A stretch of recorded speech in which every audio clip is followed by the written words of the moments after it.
Béatrice Rulle ce matin, 6 minutes avec Hervé Guinon. Il est directeur qualité, santé, sécurité et environnement à SIG. Béatrice. Bonjour Hervé Guinon. Bonjour. Merci d'être sur Radio Lac ce matin. Alors, quelle est la situation concernant l'eau potable qui ne l'est actuellement pas dans les 40 communes genevoises ? Alors, aujourd'hui, la situation est la même qu'hier en matière de mesures sanitaires, à savoir que le périmètre concerné des communes sur la rive gauche est toujours, et sur ce périmètre-là, l'eau est toujours impropre à la consommation, c'est-à-dire que les mesures d'urgence doivent être encore appliquées, à savoir ne pas boire l'eau du robinet, ni la donner aux animaux, ne pas l'utiliser pour laver les aliments, ne pas utiliser pour se brosser les dents. En revanche, une fois l'eau bouillie, elle peut être utilisée normalement et consommée. Donc pour une dizaine de communes genevoises qui fait à peu près 40 000 personnes, quand est-ce que ces habitants pourront boire de nouveau l'eau du robinet sans crainte ? Aujourd'hui, nous sommes en cours d'analyse. Les premiers résultats sont rassurants. Nous attendons la deuxième partie des résultats d'analyse et nous espérons pouvoir les obtenir courant de cette journée. Ils seront ensuite soumis aux instances cantonales pour donner l'aval de redonner l'accès à l'eau potable du robinet. Donc si tout se passe bien, si le chimiste cantonal donne son feu vert, on peut espérer un retour à la normale dès ce soir ? Dès ce soir ou demain matin, ça dépendra évidemment de la nature de ces résultats et de la décision qui est associée.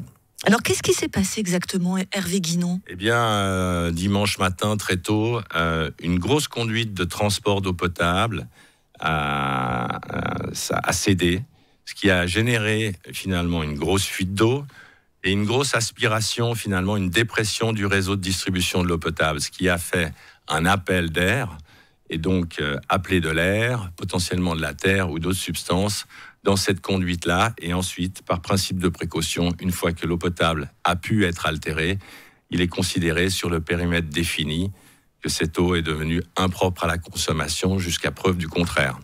Ce qui surprend aussi, c'est le nombre de personnes concernées, 40 000 clients. C'est sans doute peut-être d'ailleurs une grande première qu'il y ait autant de clients impactés. Comment ça se fait, cela ?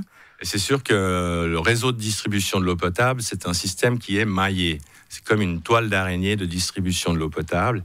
Et évidemment, lorsqu'on parle de gros débits, telle une conduite de transport d'eau potable qui se déverse dans la nature, ça crée évidemment un périmètre relativement large qui a pu être contaminé, puisque c'est des grandes quantités d'eau qui sont distribuées sur toutes ces communes concernées.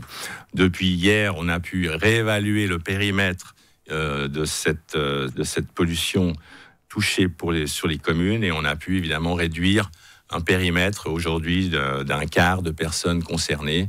Et aujourd'hui, ces informations sont disponibles sur le site internet de SIG, dans les communes concernées également, où on peut voir où est-ce qu'on habite et est-ce qu'on est encore soumis à cette non-consommation de l'eau potable actuellement. Donc allez consulter très régulièrement ce site. Ce qui surprend également, c'est la communication qui a été faite autour de cet événement. C'est-à-dire que, vous l'avez dit vous-même, cette canalisation a rompu à 3h du matin dans la nuit.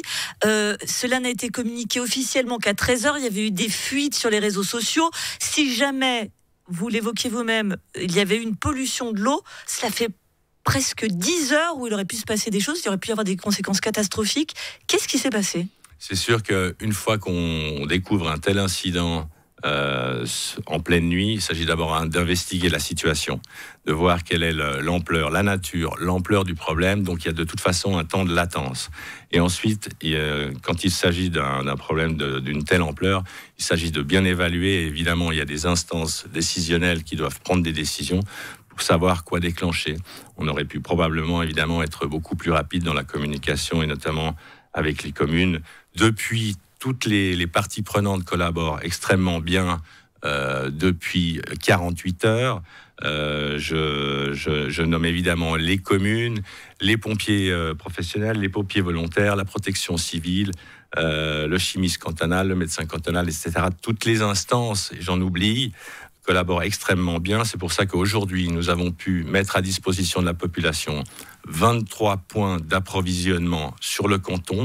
De nouveau, ce sont des points qui sont disponibles et définis sur le site internet de SIG, où vous pouvez localiser les points où la population peut venir s'approvisionner en eau potable avec ses propres bouteilles et ses propres contenants. Et aujourd'hui, ceci fonctionne, est à disposition. Nous avons également déployé des moyens, des moyens nécessaires pour pouvoir alimenter les écoles, les crèches, les EMS, les établissements hospitaliers en bouteilles d'eau potable, et ce depuis dimanche et jusqu'à aujourd'hui encore, et jusqu'à ce que cette levée de non-potabilisation de l'eau potable soit levée. Mais tout de même, j'insiste, 10 heures, on veut bien que ce soit un moment de crise, mais 10 heures avant d'informer la population, c'est quand même très long, même si on entend bien que c'est exceptionnel, etc. Mais vous comprenez qu'il y ait des gens qui sont en colère, qui aient été très très inquiets. Oui, évidemment, ça crée de l'anxiété lorsqu'on n'a plus accès à l'eau potable, lorsqu'on en a peut-être consommé.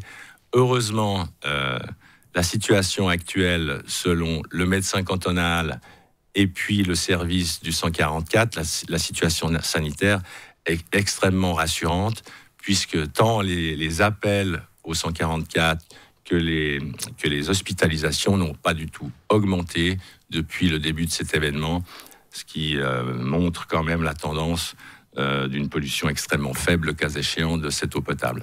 Pour terminer, est-ce qu'il y aura un dédommagement pour tous ces clients SIG qui, pendant 3 jours, n'ont pas eu d'eau finalement ? Alors écoutez, aujourd'hui, on est dans la gestion de crise, on est dans l'opérationnel, on collabore, on essaye de résoudre cette situation le plus rapidement possible et le plus sûr possible. Et je pense que ces questions seront posées ultérieurement. Merci beaucoup Hervé Guinon, directeur qualité, santé, sécurité, environnement à SIG.